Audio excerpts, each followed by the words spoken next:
Daniel, asal saya Landa. Landap. Selamat pagi. Selamat pagi Daniel. Dari Landap. Umur saya 16 tahun. Waduh, muda sekali. Masih muda sekali.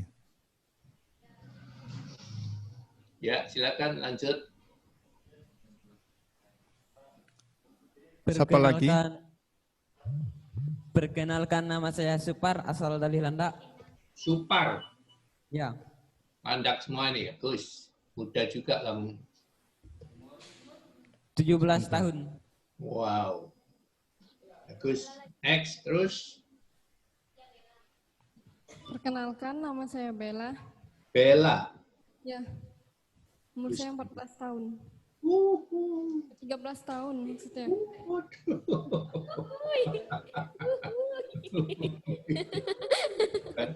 Baru saja lahir. Baru saja lahir ya. Terus berikutnya ada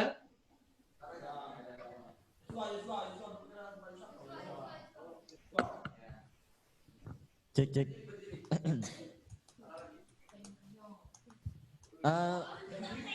Perkenalkan Pak, sama saya Yosua dari apa? Yosua. Ya, dari Ketapang. Yosua Ketapang. Umur saya 19 tahun, Pak. Bagus, sudah muda. Sip. Very good. Mantap ya, Kak. Mantap, semua mantap. Makasih, Pak. Makasih.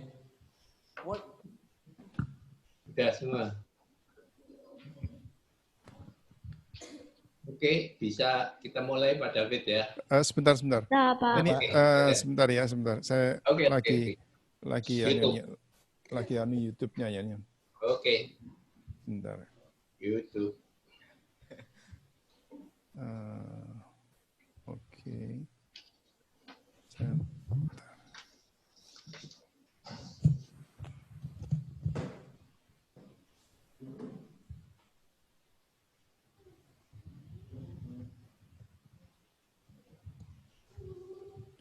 Live stream.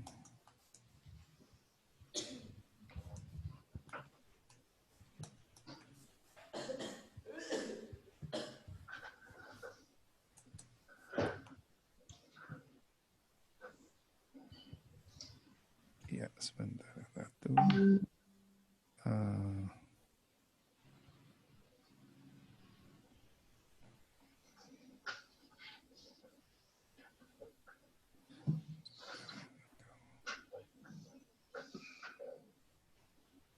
Ya, oke. Saya hampir siap, setengah menit lagi. Oke. Coba kita berdoa lebih dahulu. Salah satu daripada kita berdoa. Oke, mari kita bersatu dalam doa. Bapa dalam kerajaan surga, syukur dan terima kasih kembali pada pagi hari ini Tuhan. Kami berkumpul untuk mengikuti pelajaran kami seperti biasa Tuhan. Tuhan, Engkau urapi kami semua Tuhan, terutama Pak Jusak yang akan mengajar kami dan kami yang mengikuti pelajarannya Tuhan. Tuhan, kami buka pelajaran kami hanya di dalam nama Tuhan Yesus Kristus. Haleluya. Amin. Ya, saya memberikan komentar dulu sebentar ya. Minta waktu 2 menit kepada Pak Yusak. Jadi gini ya, adik-adik semua. Yang saya lihat ini menyesal sekali bahwa saudara-saudara itu kebanyakan ya tidak belajar. Kebanyakan tidak belajar. Ya, ini coba saya ingin perhatian dari saudara-saudara semua. Pertama tidak mencatat. Sekarang udah lumayan ya mencatat ya. Tapi apakah saudara menyimak apa artinya yang diajarkan itu? Kalau saudara tidak mengerti, saudara bisa bertanya. Tapi yang saya lihat ini kayaknya saudara nggak nangkep ini. Kebanyakan tidak nangkep saudara.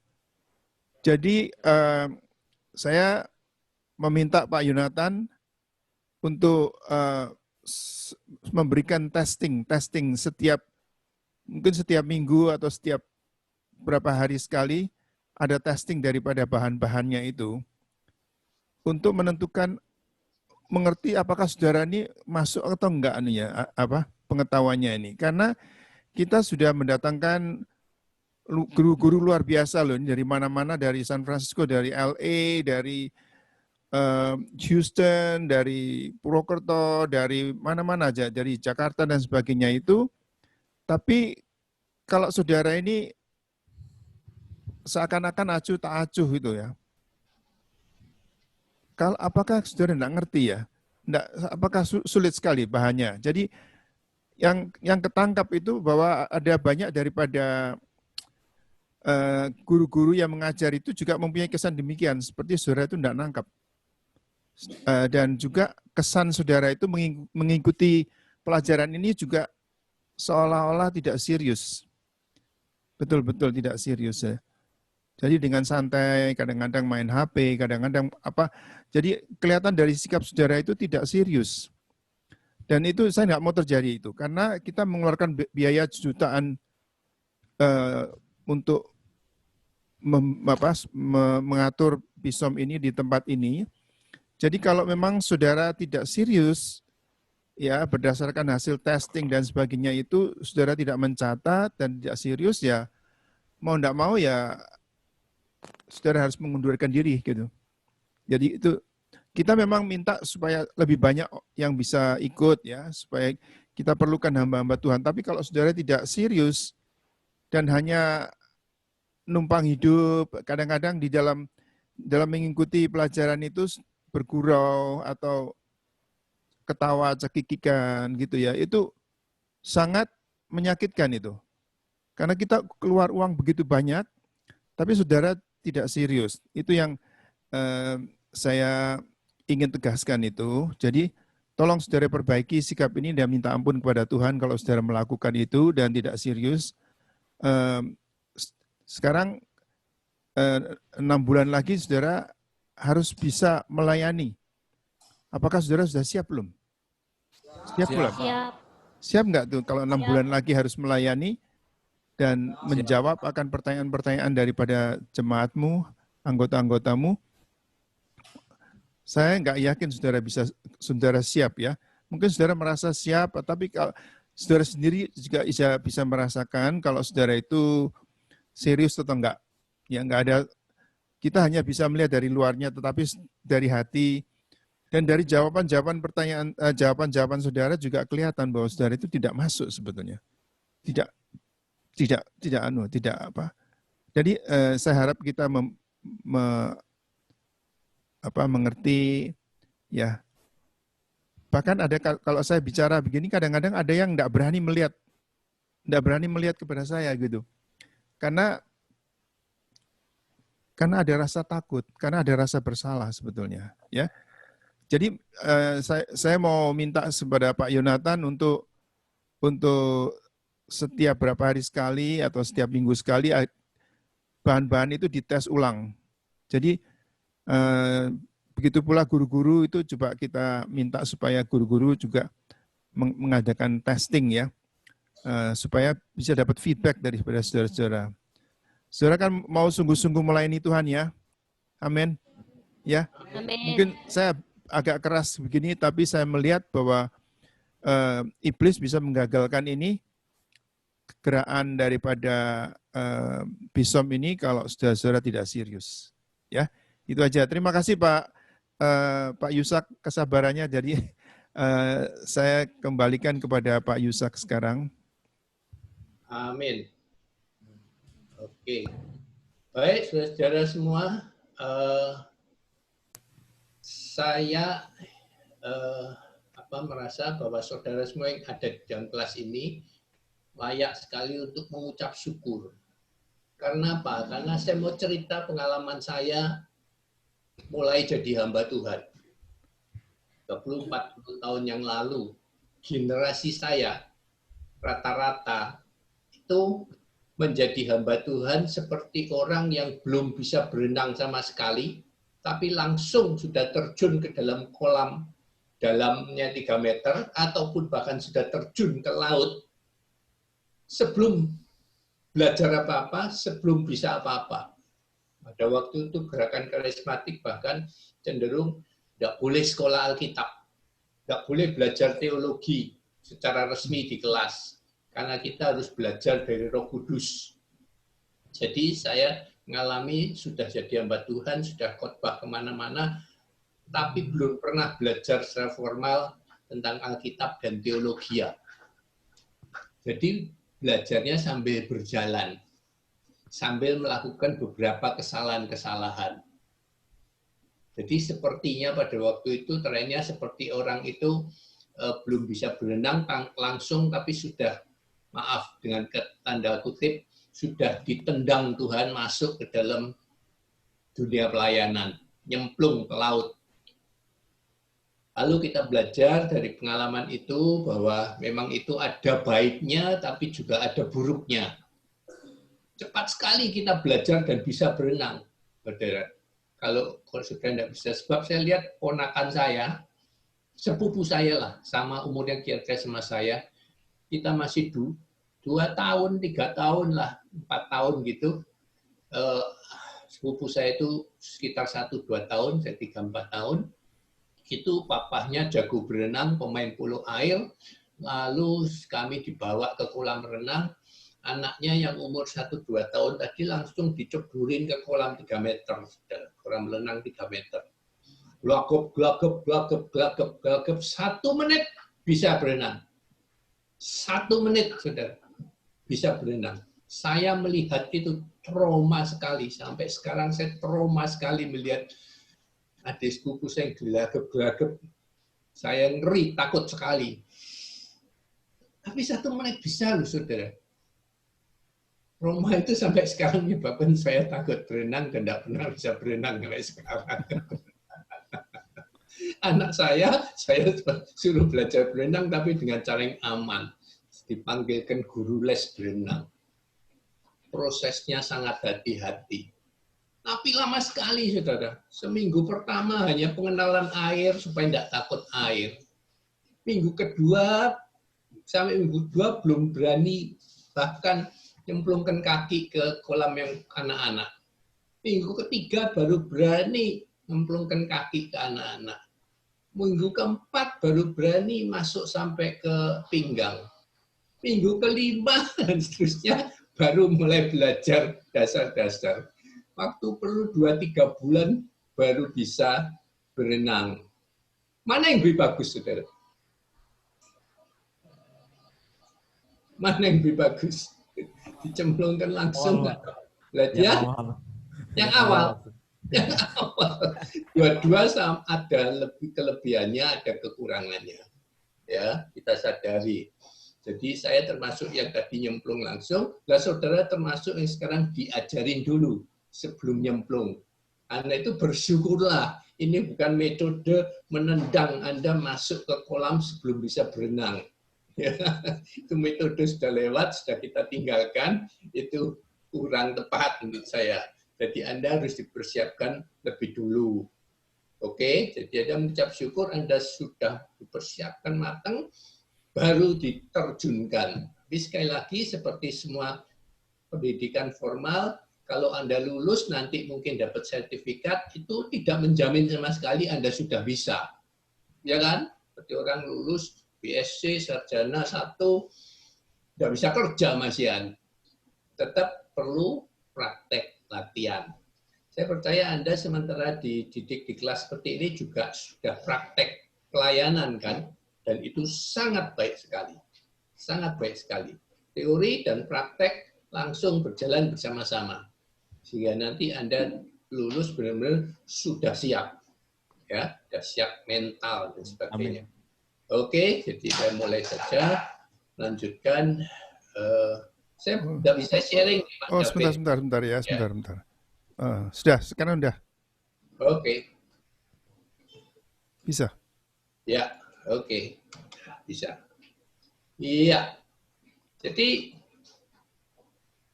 kita tidak tahu sudah berapa minggu ini, ya, jadi yang sampai 24 Juni yang lalu, itu kita sudah belajar paling tidak ada beberapa poin hermeneutika, poin-poin, resep-resep, formula untuk saudara bisa menafsirkan ayat-ayat firman Tuhan dengan benar. Masih ingat poin-poinnya apa saja yang saudara sudah belajar dan dapatkan selama beberapa minggu atau beberapa bulan terakhir ini dari saya khususnya? Apa saja poin hermeneutika yang penting yang Anda masih ingat supaya kita bisa menafsirkan ayat firman Tuhan dengan benar? Boleh tadi yang baru saya tidak tanya sebab mereka baru bergabung. Andreas, Anda masih ingat apa saja poin-poinnya supaya Anda bisa menafsirkan? Ada 8. Baca dengan teliti. Baca dengan teliti, bagus sekali Andreas. Jadi itu yang paling pertama saya ajarkan pada minggu pertama itu, baca dengan amat sangat teliti. Sebab kita seringkali baca Alkitab cuma seperti ngebet begitu. Ya, tidak bisa untuk hermeneutika khususnya, tidak bisa kita speed reading istilahnya, membaca cepat. Tapi kita harus benar-benar kata demi kata, titik koma tidak boleh dilewatkan, teliti sekali. Sehingga contoh kasus yang saya berikan pada kasus pertama yaitu baca dengan teliti tentang kelahiran Tuhan Yesus. Kita tahu sampai sekarang mayoritas orang Kristen, bahkan termasuk pendeta, masih mencampur adukan antara berita kelahiran Yesus di Matius pasal 2 dengan Lukas pasal 2. Bahwa Tuhan Yesus lahir pada waktu itu disaksikan oleh siapa saja. Sudah masih ingat ceritanya? Kelahiran Yesus disaksikan oleh siapa saja? Para gembala. Para gembala. Terus orang Majus juga ada di situ? Enggak ada. Tidak ada. Bagus sekali. Jadi banyak di gambar-gambar di sandiwara Natal itu selalu ada Tuhan Yesus, Maria, Yusuf, para gembala, dan orang Majus sekaligus sama embek-embek, kambing-kambing, dan segala binatang itu. Itu dua peristiwa yang berbeda tempat dan waktu. Orang Majus datang di mana? Menemui dari Yesus. Dari timur ke Yerusalem. Ya, di mana mereka bertemu? Menemui Yesus, orang Majus. Di Nazaret. Betul, di Nazaret, di rumahnya Maria dan Yusuf. Beda waktunya sekitar 2 tahun. Hanya gembala yang menyaksikan dari kelahiran Yesus di Bethlehem. Dilahirkan di mana Yesus? Di Bethlehem, di kandang domba. Di kandang, belum tentu. Hati-hati, kalau sudah baca teliti, tidak pernah dikatakan satu kata pun tentang kandang. Tidak ada, hati-hati. Itu interpretasi sudah, itu sudah penafsiran. Mungkin bisa benar, mungkin bisa enggak. Ya, karena hanya dikatakan lahir di palungan. Palungan itu tempat makanan binatang. Nah, makanan binatang memang kalau diinterpretasikan, ya banyak kemungkinan besar itu kandang binatang. Tetapi menurut penelitian sejarah dan konteks budaya waktu itu, banyak yang menginterpretasikan lain. Kemungkinan Yesus lahir di lantai dasar dari penginapan, di mana dia sudah ditolak karena tidak ada kamar lagi, lalu oleh pemilik hotel diperkirakan dia kasihan lalu diberikan basement, ruang bawah tanah yang biasanya pada waktu itu ruang setiap hotel atau penginapan lah, bukan hotel kasihan, belum ada bintang, hotel berbintang. Itu penginapan zaman dulu di Israel ada basement untuk tempat parkir binatang-binatang penuh tunggangan. Ya, kalau sekarang kan basement itu parkir mobil. Kalau dulu basement itu parkir binatang tunggangan. Ya, sama sebenarnya. Kalau Anda naik Honda itu juga kan dongki kan ya, juga dongkinya sekarang. Nah, kemungkinan seperti itu sehingga tempat itu banyak binatang dan palungan tempat makanan binatang. Itu interpretasi yang terbaru yang mungkin jadi. Tapi yang benar siapa? Tidak ada yang tahu. Jadi sekali lagi ada poin hermeneutika yang tidak bisa menjawab dengan pasti. Kita hanya bisa menjawab dengan pasti segala informasi dan fakta yang disajikan di Alkitab. Kalau yang tidak ada ya kita tidak bisa tahu pasti, walaupun kita bisa menafsir-nafsirkan. Oke, poin 1 baca dengan teliti bagus. Rani, poin apa yang saudara ingat lainnya daripada itu, daripada baca dengan teliti? Rani, saya tanya. Cek bahasa aslinya, Pak.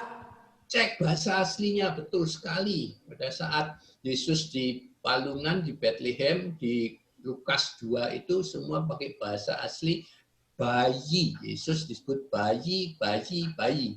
Tapi ketika bertemu orang Majus, Yesus sudah disebut anak. Maka mereka menjumpai anak itu. Anak, karena Yesus sudah umur 2 tahun, sudah lari-lari. Tidak di palungan lagi. Ya, anak. Oke, bagus Rani. Salpika, saya tanya, poin apa yang saudara ingat sampai hari ini tentang hermeneutika? Supaya Anda nanti tidak salah tafsir.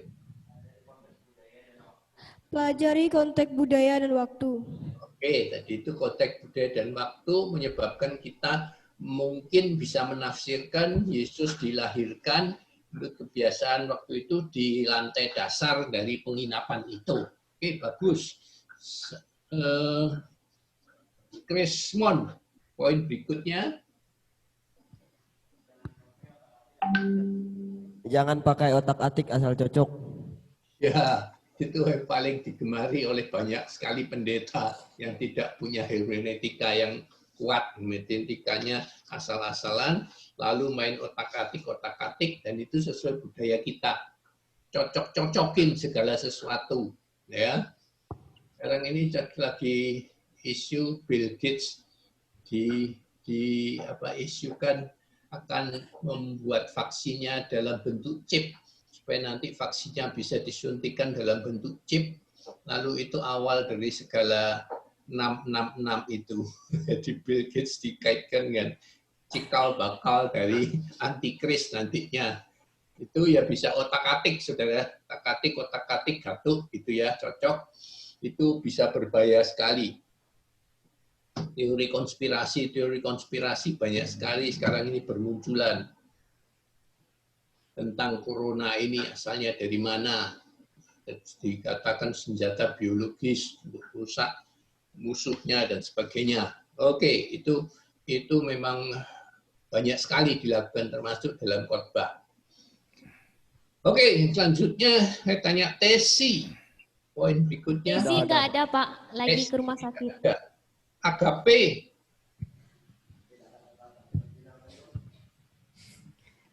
Tidak selalu ada kata tafsiran final. Ya, betul. Sebab sekali lagi kita Alkitab itu seperti potongan-potongan puzzle. Ayat-ayat Alkitab yang ada ribuan tadi seperti ibarat potongan-potongan puzzle yang menunjukkan gambar dari Tuhan Yesus. Tetapi potongan-potongan puzzle tersebut tidak cukup lengkap untuk memberikan gambaran seluruhnya tentang Yesus itu seperti apa. Dan kedua, kesulitan hermeneutika adalah puzzle-puzzle tersebut kita susah menempatkan di tempat yang benar. Karena apa? Karena tidak ada contohnya. Biasanya permainan puzzle, tahu ya, saudara, permainan puzzle anak-anak itu, dipotong-potong itu ya. Tapi untuk menyusunnya akan ada contoh gambarnya. Nah itu untuk memudahkan. Ini taruh di mana? Oh ini hidungnya taruh di tengah, matanya di sebelah kiri, dan sebagainya. Itu Pak Yusak, ya. Pak Yusak, interupsi sebentar. Ya. Kalau memang belum perlu ini presentation, mungkin di stop dulu presentationnya, langsung jadi gambarnya Pak Yusak bisa lebih besar gitu. Apakah sudah perlu? Oke. Kalau nanti kalau sudah ada saatnya mau presentation aja. Oke. Gini. Supaya ya lebih gede, lebih tampak gitu. Oke. Nah, tadi sebenarnya ada sih di share screen-nya, tapi saya sembunyikan. Ini untuk saya mau tanya mana. Dan ini lanjutannya sebenarnya ada.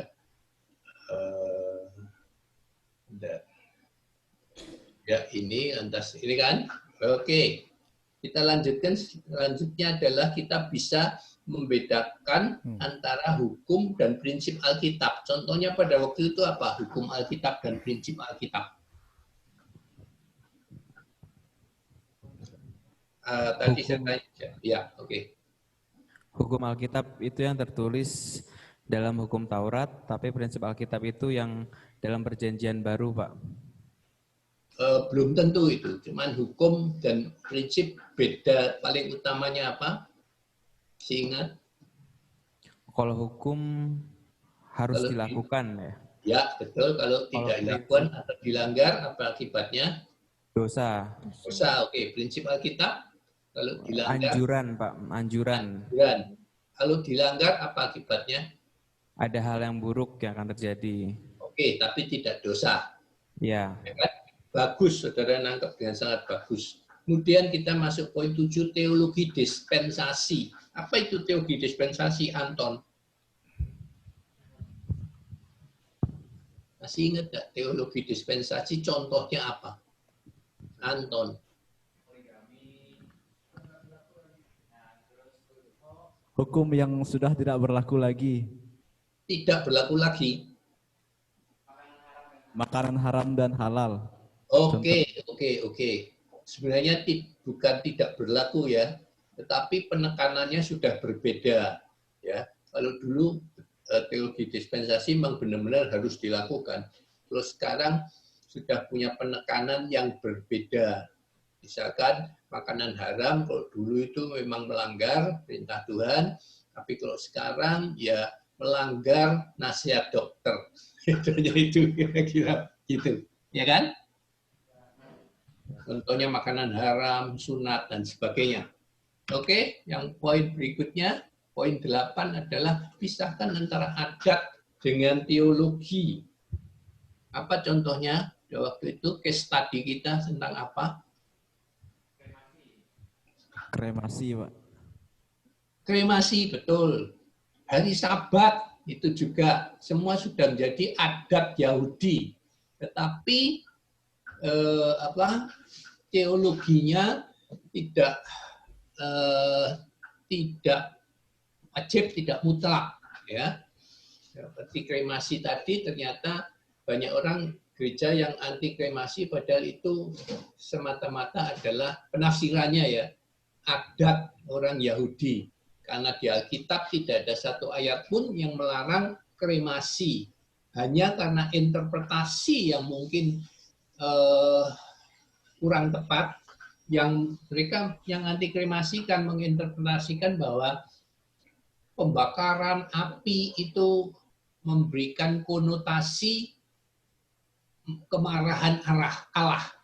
Tuhan menurunkan api dari langit, itu pada perjanjian lama terjadi Sodom dan Gomora, itu api semua yang ditafsirkan ya itu murka Allah, sehingga orang Kristen kalau mati jangan sampai dibakarlah, itu seperti murka Allah. Ya, kita tahu apa sanggahannya kenapa kremasi boleh, yoga sudah belum? Yoga itu sudah ya. Sarah ada nggak? Belum, Pak. Oke. Jadi siapa yang mau menjawab bahwa kremasi itu kenapa kita perbolehkan sekarang? Gitu. Selain bahwa itu tidak ada ayatnya di Alkitab, apa yang Pakai mic dulu. ya, apa yang mendukung kremasi itu boleh sekarang?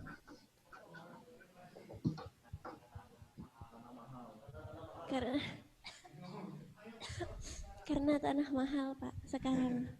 Oh, salah satunya tanah mahal. Sudah tahu di Jakarta namanya yang di San Diego Hills, itu satu kaplingnya ratus-ratusan juta. Jadi itu jadi bisnis konglomerat yang menjual gengsi. Diego Hills menjual gengsi. Salah satu dari pendukung Bisom, Pak Boy. Pak Boy itu itu juga agennya dari San Diego Hills. Oke, itu bisnis sekarang memang kayak gitu laku, saudara. Makin mahal, makin bagus dianggapnya begitu. Apalagi di Jakarta ya. Oke. Semua orang Kristen di Singapura Tokyo dan Hong Kong harus dikremasi, nggak ada lahan, tidak dibolehkan kubur lagi. Itu bagus kalau itu benar-benar sudah kepepet dan tidak ada pilihan, no option sama sekali, itu bagus berarti. Jadi oke, kremasi tidak ada masalah sama sekali. Selanjutnya, nah sekarang kita masih melanjutkan teologi kemakmuran. Uang tempatnya di mana menurut saudara? Yang mau bisa jawab? Uang itu Di kaki, sebaiknya Pak. ya? Di kaki. Di kaki, betul, saya masih ingat. Jangan pernah tuan uang. Uang kita mesti perhamba, kita mesti jadi kekeset, tempatnya di kaki. Itu ada di Alkitab. Ya, di Kisah Para Rasul, ketika orang-orang pada waktu itu menjual harta-hartanya, kemudian uangnya dibawa ke Bait Allah, diserahkan di kaki Rasul.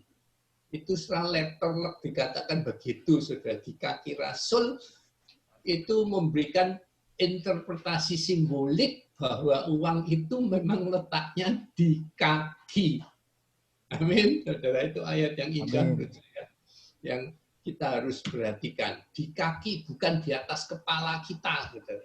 Ya, kalau di atas kepala kita itu kita junjung dia, kita sembah dia, kita jadikan dia Tuhan. Tapi kita taruh di kaki. Mamon kita harus perbudak. Kita suruh menurut keinginan kita. Mamon itu uang ya, saudara ya. Mamon jahat enggak? Hah? Jahat atau tidak? Enggak, Pak. Enggak, netral ya. Uang itu netral. Uang itu netral. Yang jahat adalah orang yang menggunakannya. Menggunakan dengan baik, ya uang jadi uang yang baik. Dan Cinta kepada uang. Ya menjadi jahat, saudara. Sebab cinta pada uang itu juga akar dari segala kejahatan. Oke. Sebab tidak ada seorang pun yang berkekurangan di antara mereka, karena semua orang mempunyai tanah atau rumah,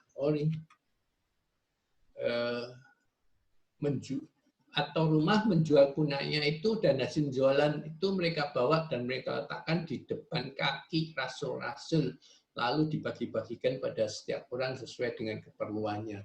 Saat ini saya kira kita perlu lagi mengulang hal seperti ini dalam konteks corona. Gereja-gereja harus rajin mengadakan bakti sosial, bagi-bagi sembako gratis. Untuk keadaan sekarang ini banyak orang susah, gereja harus bisa menjadi berkat. Uang yang numpuk di gereja harus sekarang disalurkan keluar waktunya. Gereja saya, gereja kecil di kota kecil, kasnya minim sekali, kita termasuk gereja miskin, tapi saya sudah 3 kali mengadakan pembagian sembako gratis pada jemaat dan orang-orang di sekitar gereja dengan segala apa yang ada di tangan kita. Kita harus usahakan, walaupun saat ini keuangan gereja juga tidak begitu bagus, tidak peduli itu.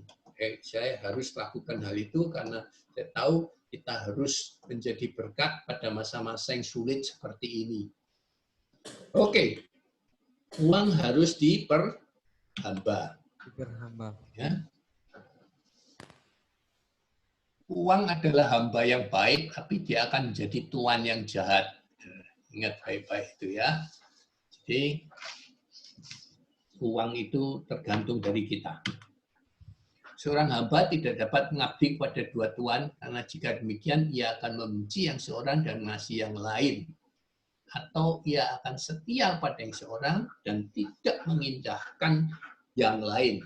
Kamu tidak dapat mengabdi kepada Allah dan kepada Mamon sekaligus. Tidak bisa. Saudara harus pilih salah satu, siapa yang Anda sembah. Ya. Kalau orang dulu bilang, kalau orang yang materialistis itu hijau, matanya hijau. Bahasanya matanya hijau. Nggak tahu dari mana, kenapa itu begitu. Mungkin dari dolar ya. Dolar kan hijau. Rupiah kita kan warna-warni. Jadi engkau akan menjadi serupa dengan orang yang engkau sembah. Ya. kalau kau cinta uang, matamu akan hijau. Karena uang itu hijau ya. Tapi kalau sudah sembah Tuhan, maka engkau akan semakin hari menjadi semakin serupa dengan Yesus. Saya waktu masih remaja, pada waktu itu idola remaja zaman saya itu grup The Beatles namanya. Grup The Beatles lagi populer-populernya pada tahun 60-an. Itu mulai pertama kali rambut gondrong mulai keluar. Celana sempit ketat mulai keluar. Sepatu runcing di depan dengan pakai hak untuk pertama kali muncul. Untuk orang laki semua itu aneh sekali pada waktu itu. Itu pemberontakan The Beatles pada waktu itu. Jadi saya sebagai penggemar The Beatles, saya mulai memanjangkan rambut saya. Gondrong dulu saya. Gondrong sekali, depan gondrong sekali. Diponi, kalau Beatles itu depannya diponi, saudara. Lalu celana saya sempit sekali. Dan saya merengek-rengek minta sama orang tua dibelikan sepatu The Beatles. Waktu itu masih di ITS atau di mana, Pak? SMA. Oh, SMA. Saya lulus SMA 65, The Beatles 64-an gitu, baru keluar itu, wah kelas 2, kelas 3 SMA itu, wah mau niru Beatles semuanya dandanan kita. Jadi apa yang kita idolakan, itu kita tiru semua, saudara. Ya, idola, saudara, idola itu dari kata idol. Idol itu berhala artinya. Jadi idola, kalau saudara mengidolakan seseorang, Anda menyembah berhala itu sebagai berhala Anda. Gitu. Anda memberhalakan dia, jadi idola. Ya. Jadi jangan mengidolakan yang lain selain Yesus. Oke? Tidak ada seorang manusia pun yang layak untuk diidolakan, saudara. Diidolakan ya, kalau belajar boleh, kalau jadi guru rohani, kakak rohani masih oke, tapi jangan mengidolakan. Tidak ada manusia yang sempurna, tidak ada pendeta yang sempurna, tidak ada pengajar yang sempurna, semua mempunyai kelemahan, jangan mengidolakan pokoknya. Tapi belajar boleh. Meniru boleh enggak, saudara? Meniru orang boleh enggak? Boleh, ha? Boleh. Boleh. Boleh dan tidak boleh, jawaban saya. Benar. Ya. Kalau yang baik boleh, Pak. Kalau yang tidak yang baik betul, yang baik boleh ditiru. Tetapi tidak semua yang baik saudara bisa tiru. Setiap orang punya keunikan sendiri-sendiri. Ya, saudara mau meniru pun mungkin tidak bisa, karena temperamen, perilaku dan sebagainya, karakter beda, saudara. Dulu saya salah satu, kalau saya khotbah, saya sering pakai ilustrasi. Ilustrasi saya memilih yang segar, yang bersifat joke, saudara. Ilustrasi itu seperti perumpamaan Yesus, saudara. Kekuatan perumpamaan adalah yang Yesus lakukan ya. Yang saya kagumi sekali sejak dulu adalah perumpamaan Yesus itu luar biasa, saudara. Karena dia bisa melalui perumpamaan menjelaskan suatu konsep atau suatu doktrin yang rumit dan sulit sekali dengan cara yang sederhana yang bisa dimengerti bahkan oleh anak-anak. Itu kelebihan dari perumpamaan, saudara. Dia selalu mulai dengan satu perumpamaan yang sederhana, cerita anak kecil lah, cerita sekolah minggu istilahnya. Lalu dari perumpamaan itu dia menjelaskan ini teologinya, doktrinnya yang dia sedang ajarkan. Itu dahsyat sekali, saudara. Seperti anak yang hilang, perumpamaan anak yang hilang. Itu saya dari sekolah minggu nyangkut sekali, saudara. Tidak pernah bisa lupa cerita anak yang hilang itu. Ada segi dramatisnya, saudara. Dari anak kaya sekali, royal sekali, berfoya-foya, sampai dia bangkrut sama sekali, sampai dia bertobat, makan makanan babi pun tidak boleh, terus kembali ke rumah bapak, disambut dengan luar biasa oleh bapaknya. Cerita itu buat saya anak kecil luar biasa pada waktu itu. Lalu setelah saya dewasa, 20 tahun meninggalkan Tuhan, saudara, kembali lagi kemudian bertobat jadi hamba Tuhan, cerita itu masih segar dalam ingatan saya. Dan itu jadi satu bahan khotbah yang luar biasa baiknya. Tapi kemudian saya modifikasi, Tuhan. Tuhan berikan saya cara yang lebih modern, kalau perumpamaan. Di seluruh Alkitab, saudara, yang ngajar, semua yang ngajar, termasuk Paulus yang jago sekali, tidak ada yang pakai perumpamaan, saudara. Cuma Yesus. Dan itu saya tiru, saudara. Saya tiru. Tapi saya membuat modern, bukan perumpamaan, tapi saya buat joke-joke begitu. Nah, ketika saya lontarkan, ada beberapa teman-teman yang bilang, wah, Pak Yusak ini punya stok joke banyak ya. Boleh nggak dibagi? Habis kalau Pak Yusak habis buat joke, terus wah, seluruh ruangan itu gempar gitu, semua menyambut dengan senang sekali, ketawa dan sebagainya. Terus setelah itu saya masukkan pesannya yang serius. Dia merasa itu cara yang efektif sekali, lalu dia mau tiru, saudara. Tolong saya bisa minta stoknya joke Pak Yusak. Enggak, boleh. Saya kirimkan, saudara, ada 100 barangkali saya kirimkan. Lantas, salah berapa lama kita ketemu lagi. Gimana yuk kabarnya? Oke, saya sudah, terima kasih sudah terima joke. Saya sudah coba, tapi saya bingung. Ketika saya habis bercerita, semua bungkem diem. Domblong istilahnya bahasa Jawanya. Diem, bingung apa yang saya ceritakan barangkali. Kok beda ya Pak Yusak, begitu cerita aku langsung sambut aja, wah bagus sekali. Terus pesannya bisa masuk.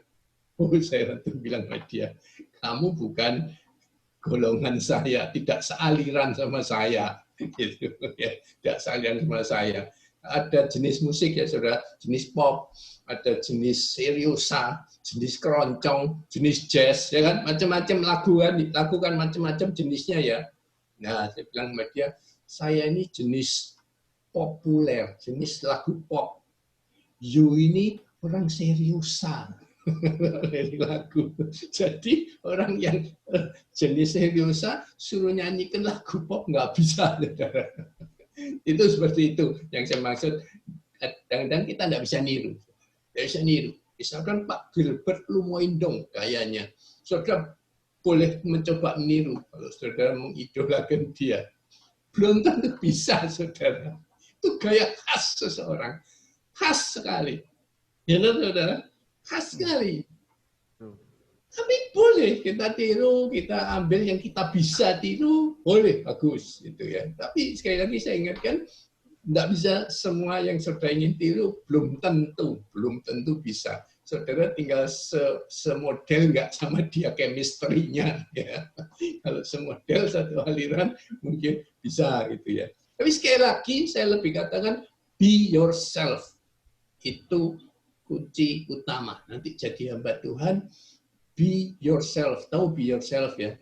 Jadilah diri Anda sendiri. Karena setiap orang diciptakan unik oleh Tuhan. Masih ingat kisah Efesus 2 ayat 10. Karena kita ini buatan Allah.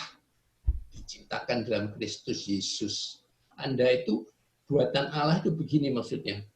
Kita ini bukan produk manufacture. Produk manufacture itu produk-produk yang pada umumnya dibuat dengan sistem ban berjalan. Semuanya harus identik. Semua harus sama persis. Tidak boleh ada sedikit pun yang melenceng. Begitu sedikit tidak sama dengan standarnya, itu di-reject. Dibuang, ditolak. Tidak dipasangkan. Semua harus persis menurut modelnya yang sudah ditentukan. Ya, ada cacat sedikit, lain sedikit, dibuang. Itu model produk manufacture. Tetapi saudara dan saya bukan produk manufacture. Kita ini produk kerajinan tangan Allah. Kerajinan tangan tahu ya? Dibuat oleh tangan Allah sendiri. Satu persatu saudara dibentuk, ditenun, didesain oleh Allah sejak dalam kandungan saudara unik sekali. Tidak ada satupun manusia yang sama dengan saudara di seluruh muka bumi ini. Ada nggak yang persis sama dengan saudara di seluruh muka bumi ini? Enggak ada. Nggak ada. Fisik saja nggak ada, apalagi dalam-dalamnya. Saudara kembar sekalipun, saudara. Mungkin mirip sekali fisiknya. Tetapi dalamnya pasti lain sekali. Karakternya, behaviornya, attitude-nya, sifat-sifatnya, semua lain, saudara.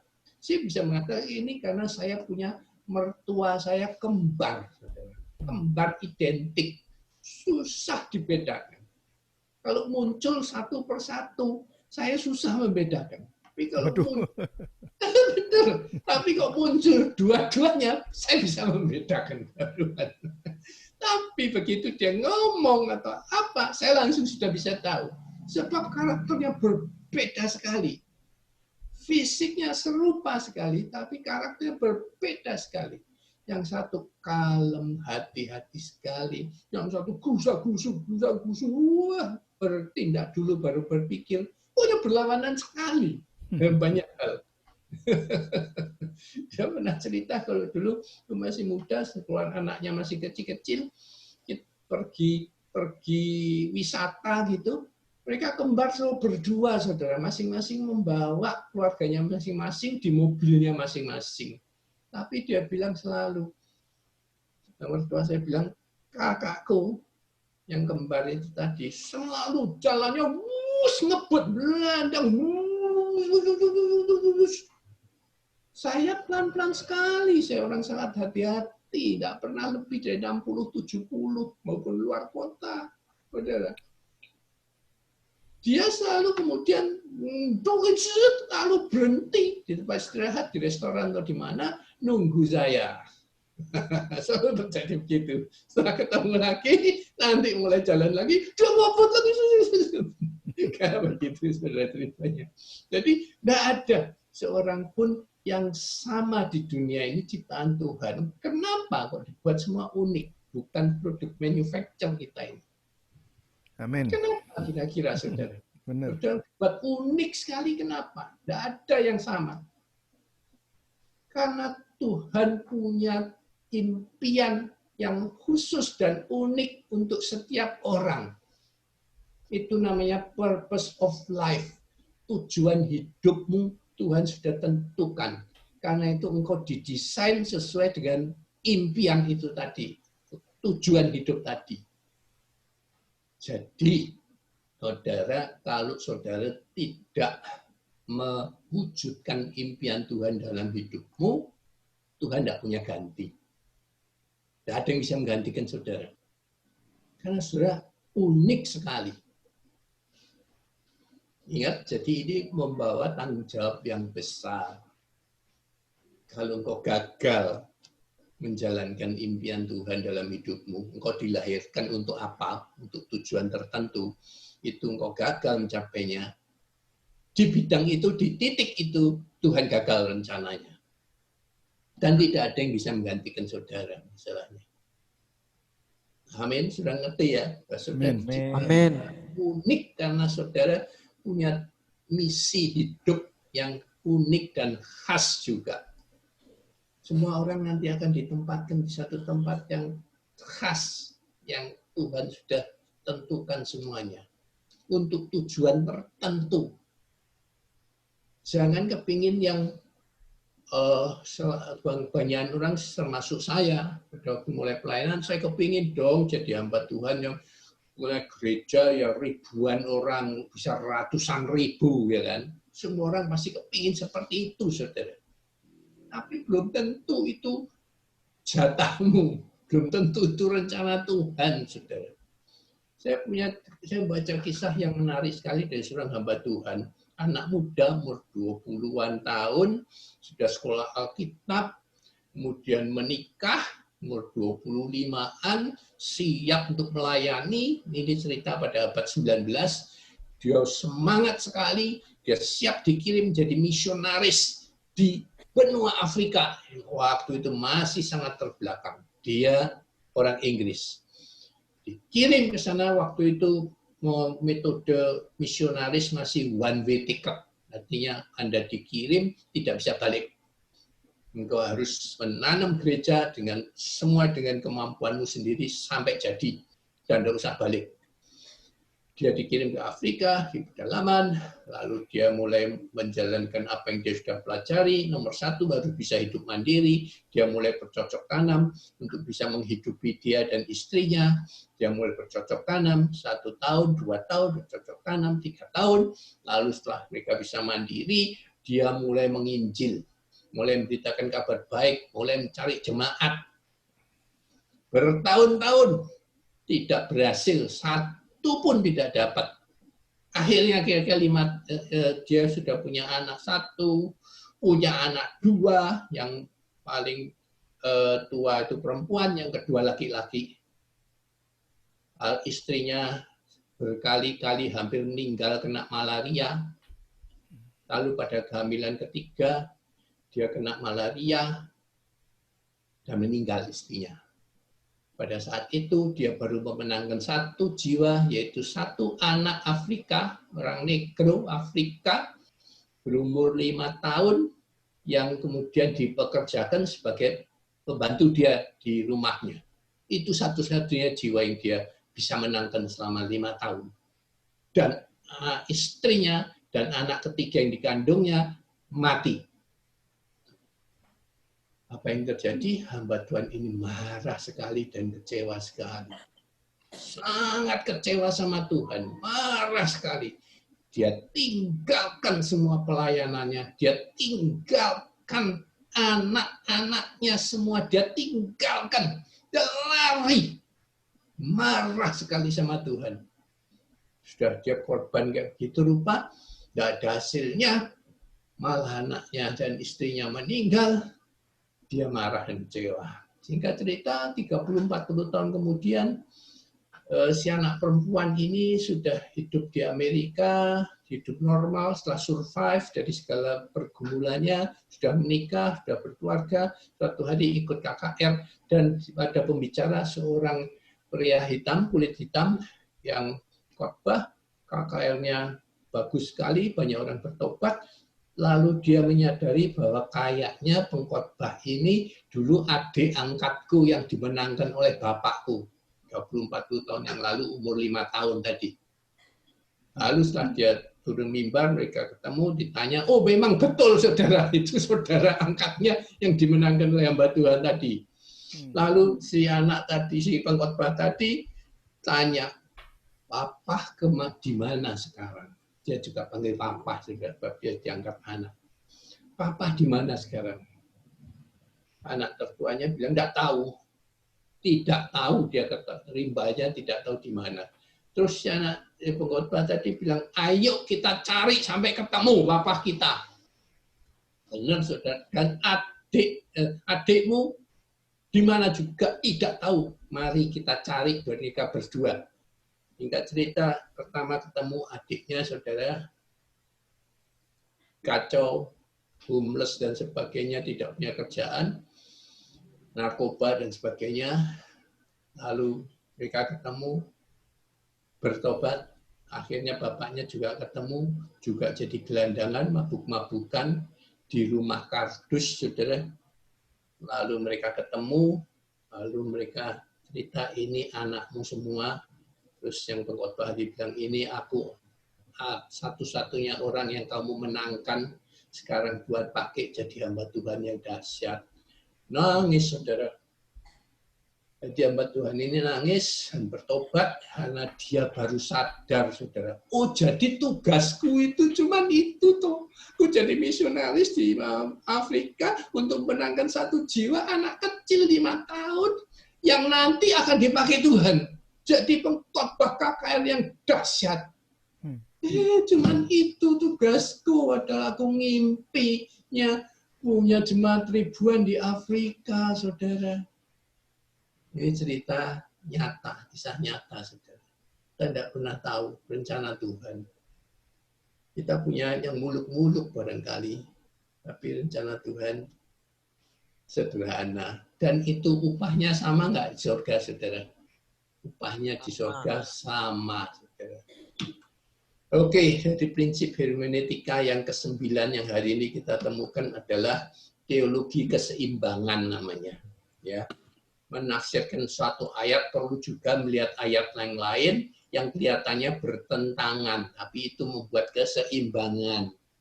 Hal ini perlu untuk mendapatkan keseimbangan penafsiran.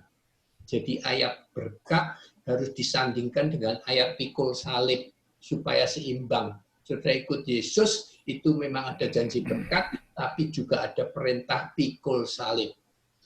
Ada janji yang menyenangkan, saudara disediakan semua kebutuhanmu, diberkati, tapi juga ada kewajiban Anda memikul salibmu, mengalami penderitaan mungkin nanti dalam pelayananmu. Itu harus seimbang, saudara menerimanya. Kalau Anda hanya menerima janji berkat saja, nanti saudara kecewa seperti hamba Tuhan yang tadi marah, saudara.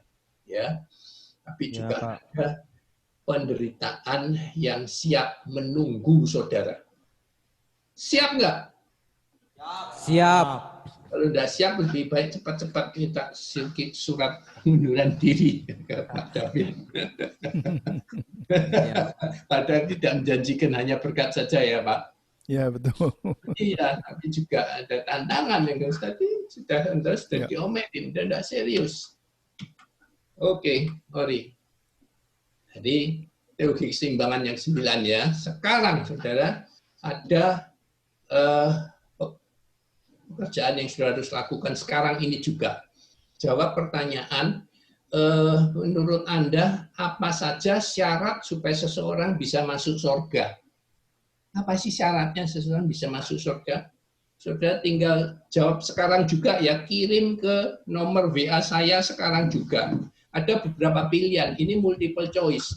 Saudara bisa pilih jawabannya, bisa lebih dari 1, misalkan sudah nanti jawaban nomor 3, 7, dan 12. Ini pilihannya, saudara. Angkat syarat masuk surga. Sebutkan nomor jawaban yang sudah pilih, bisa lebih dari 1 jawaban. Pilihannya ada 20. Banyak berbuat baik, rajin beribadah, memberi persembahan, setiap berdoa, senang baca Alkitab, dan seterusnya sampai 20 berbuat amal baikan. Menurut saudara, pilih mana saja yang memenuhi syarat untuk kita bisa masuk surga. Tuliskan sekarang, saudara. Sekarang. Spontan saja sekarang apa pilihan saudara. Bisa pilih lebih dari 1. Semuanya ya boleh. Kirim ke nomor saya. Ke WA saya 0816 117 3427. Sebutkan nama saudara. Jawaban cukup ditulis, pilihan saudara misalkan nomor 3,8,12. Ulang. Oke, ngerti dulu ya caranya jawab ya. Kirim ke nomor WA saya, sebutkan nama saudara, jawaban cukup tulis nomornya saja. Oke? Pak, ya. itu masih WA yang kemarin kan? Iya, betul. Ini untuk mereka yang belum punya WA saya. Ya. Oke, catat dulu WA-nya. Pak, tolong kembali ke slide yang... Semua sudah catat nomor WA saya, nomor telepon saya? Sudah? Sudah, Pak. Sudah, oke. Sekarang kembali ke sini. Ke slide. Tinggal tulis nama, terus 1, 5, 7, 8, dan seterusnya. Silakan, saya tunggu. Ini tergantung kita sendiri kan, Pak? Iya, jangan nyontek. Sendiri-sendiri.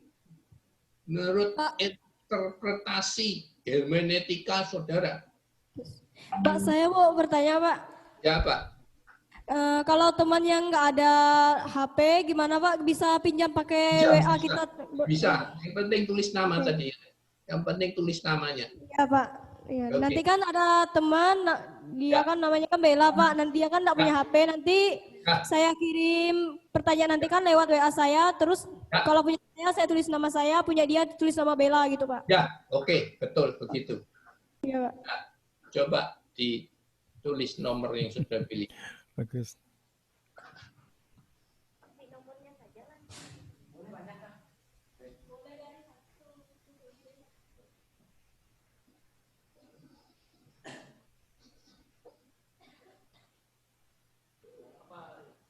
Oke, sudah? AKP sudah betul. Sudah jawab. Oke, yang lain. Baru Sarah Yulianti. Oke.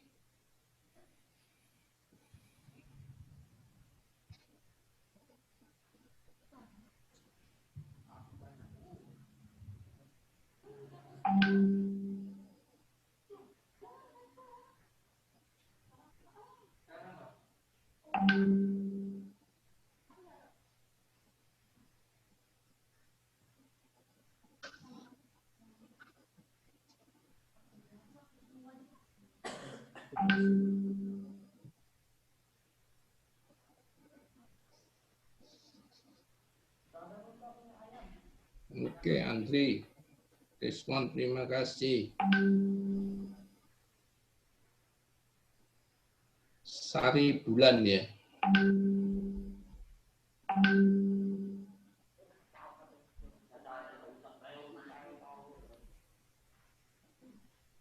Terima kasih Pak David. Saya juga mau jawab. Ani, terima kasih. Kan saya juga murid kan Pak Yusak.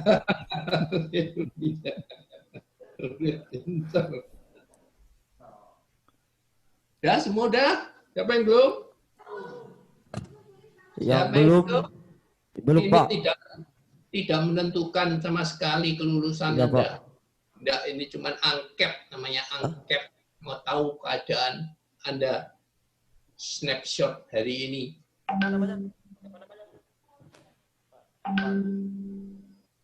Vira Irianti. Oke, terima kasih. Nomor berapa punya Bang? Messi Kristiani. Oke, terima kasih. Anton, terima kasih. Keren juga ya. Menjawab zaman now ini, zaman modern ini. Iya, Pak. Angket, ayo saya buat angket. Ya, Salvika. Oke, semua sudah? Pak, ini Ya. Pak yang nggak punya HP dah Ya, saya kirim Pak. Ikut pinjam. Pinjam Itu karena punya Enggak apa-apa, kasih tahu namanya aja. kasih nama. Yang penting kasih nama. Ya Pak. Yang penting ada namanya. Supar.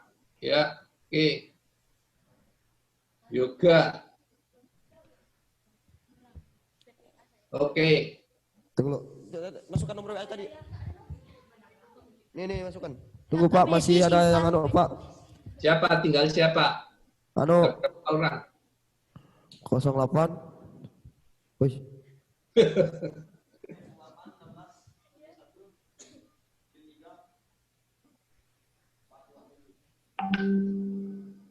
Oke, siapa lagi masuk ini? Bella, oke. Bella sama Salvika sama Sari Bulan ya, satu nomor. Oke. Nomor berapa sebutkan? Semua udah? Belum Pak, belum satu lagi.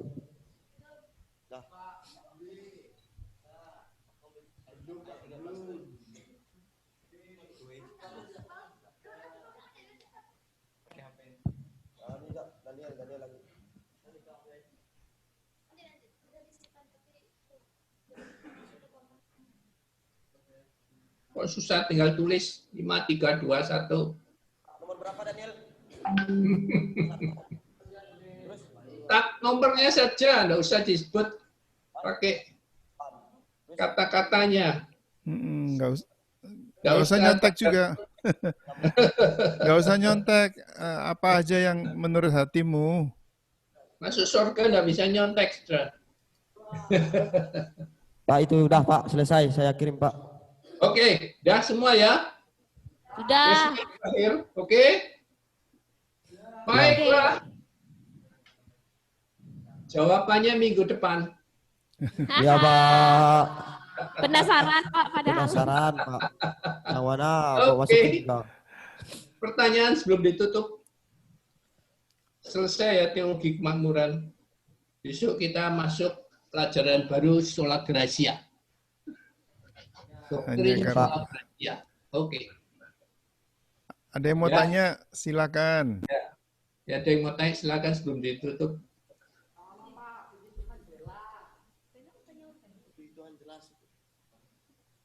Enggak kedengaran. Udah jelas Pak, kata mereka. Oke. Udah jelas. Ya. Oke, boleh silakan ditutup dalam doa. Baiklah, mari kita bersatu dalam doa. Bapa yang ada dalam kerajaan surga Tuhan, terima kasih atas pimpinan-Mu pada hari ini Tuhan, dan sekarang kami sudah belajar Tuhan, kiranya apa yang disampaikan oleh Pak Yusak bisa bermanfaat, berguna bagi kehidupan kami ke depan untuk pelayanan kami Tuhan. Dan berkati juga Pak Yusak yang mengajar kami Tuhan, Engkau sertai beliau Tuhan, Engkau berikan kesehatan selalu kepada beliau Tuhan. Hanya doa kami Tuhan, kami ucap syukur di dalam nama Tuhan